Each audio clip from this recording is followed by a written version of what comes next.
Hi there, Phil Simborg for the USBGF. Today we're going to talk about odds, and I like to use an analogy of backgammon to writing a book.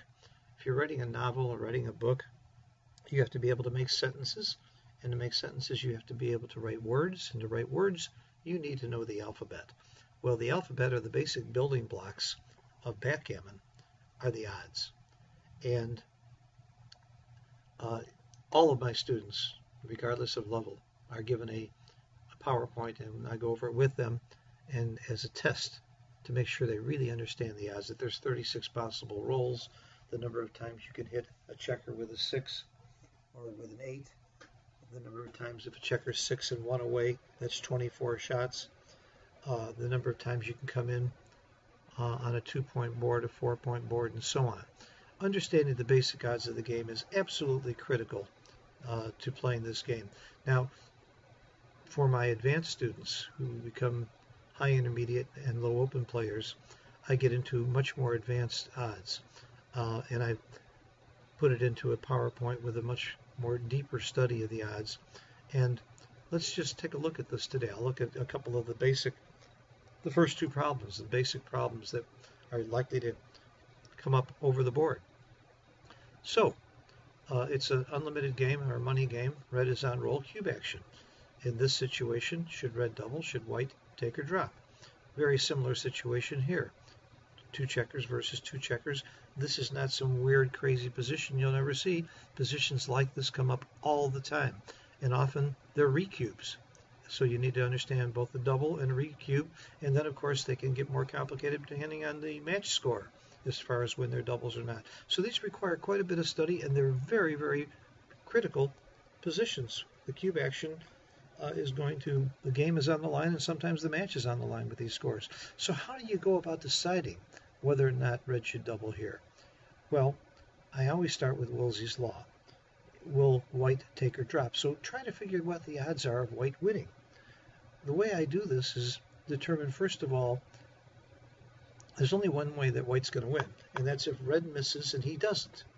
So how often will red miss? It's easier to count how often red gets both checkers off, because in this situation that's not that many rolls. It's all 6s. How many 6s are there? There's 11 6s. Every 6 works. 6, 1, 2, 3, 4, 5, and 6, 6. Take off 2 checkers. That's 11 rolls. Anything else? Well, the 5s don't work. 5, 4, 5, 3, 5, 2, but double 5s does work. Double 5 gets off both checkers. So does double 4, and double 3, and double 2. So we know that he gets off 11 times, plus the 4 doubles is 15 times out of 36. Quick, what's 1536? Well, 136 is 2.78, so 15 times 2.78. Quick, you can do that. You're laughing. I can't do that either. I couldn't do it for a long time, and I used all kinds of shortcuts, and eventually, by doing it enough, I just learned that 1536 is 41.7% of the time. Now, you can multiply 15 times 3, which is 45, and reduce it by about 10%, because that's going to be about 10% too high, and you'll come up with pretty close to the right number of around 41. That's the shortcut, and the more you do this, the more you're going to learn the numbers. Well, if red gets off 15 times, that means that 21 times he doesn't get off, and that's 58.3%. I can subtract 41.7 from 100 in my head pretty quickly and get 58.3, but I also just happen to know that 2136, you can come up with that number again. You can multiply 21 times 3, that's 63, and reduce it by about 10% or 6, and you'll come up with something close to 58%. So now we know that white only gets a chance to win 58% of the time, and that when he gets a chance, he also only wins 15 out of 36, or 41% of those times. So you multiply 41.7 times 58.3, and as we all know, that's about 24.5. Again, it's not too easy to figure that number out over the board. I used to have terrible troubles with it, but a few years ago, I was at a conference with Art Benjamin, who's one of the greatest mathematicians in the world, and he wrote a great book that he autographed for me called The Secrets of Mental Math, and I've learned to do a lot of that multiplication in my head. And you're going to have to do it in your head, because when you're playing in a tournament, you can't use pencil, paper, or calculator. But if you do this properly, that's the methodology. This white will win this about 24.5% of the time. Obviously a big double. The question of take we'll talk about in a minute.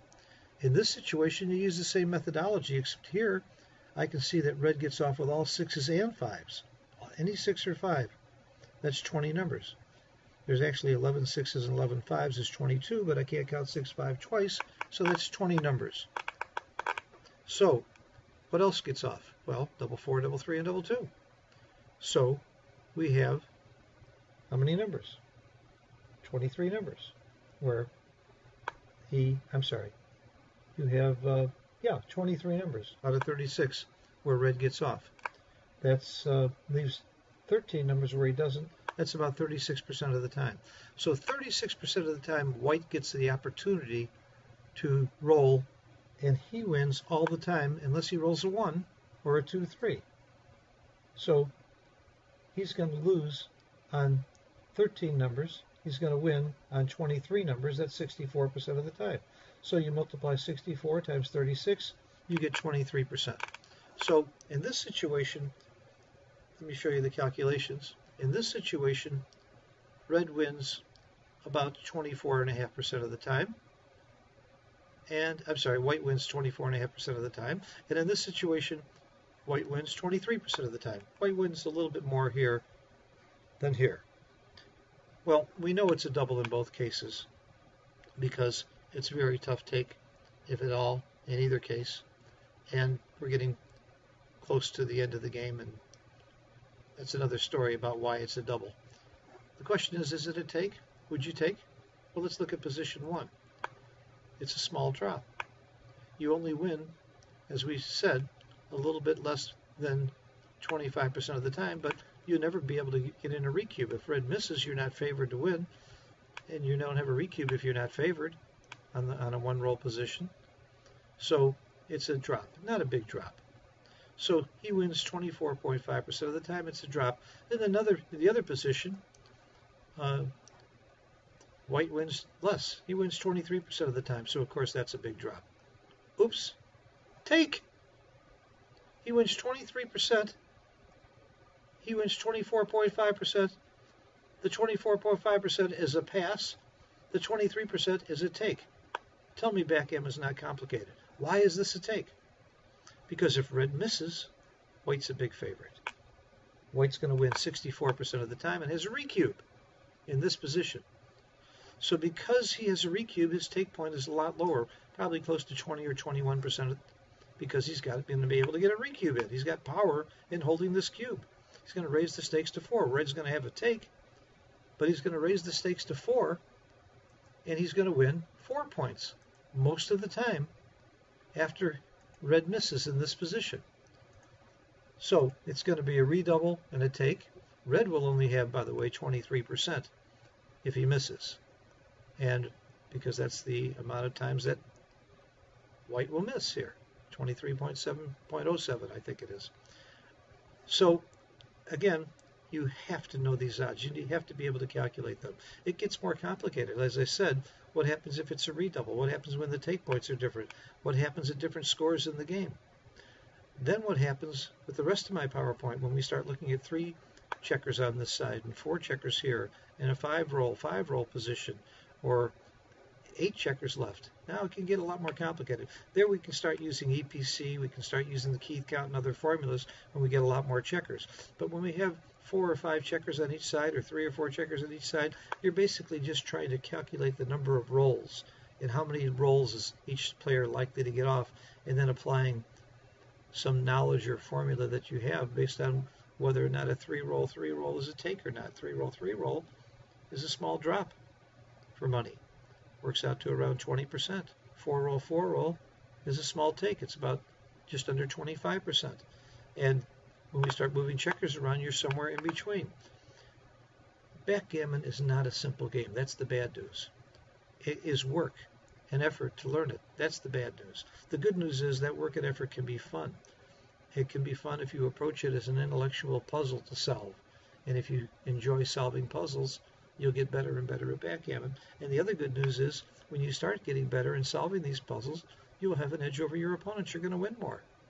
The reason that better players win more is precisely because they do these calculations better than other players that don't know how to do the calculations or don't do them as well and don't apply them over the board. Especially now that we have clocks, it requires more study, more reference positions, the ability to multiply these things faster and to calculate these things faster in order to be good, because we're going to see clocks more and more in the open and higher level divisions.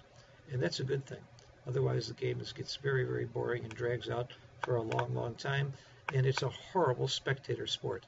If people are going to watch somebody laboriously doing all these calculations for a half hour before they move, that's going to ruin the game. And it's also not fun for the spectators to have to be sitting and waiting. So I'm all in favor of clocks. I think clocks are terrific. Managing your time is another skill that's added to the game that makes the game more interesting. But you better know how to do these calculations and practice them well, or else you're going to run out of time, or what's really going to happen is you won't take the time to do them. You'll just make a wild guess as to whether or not you should double and whether or not you should take.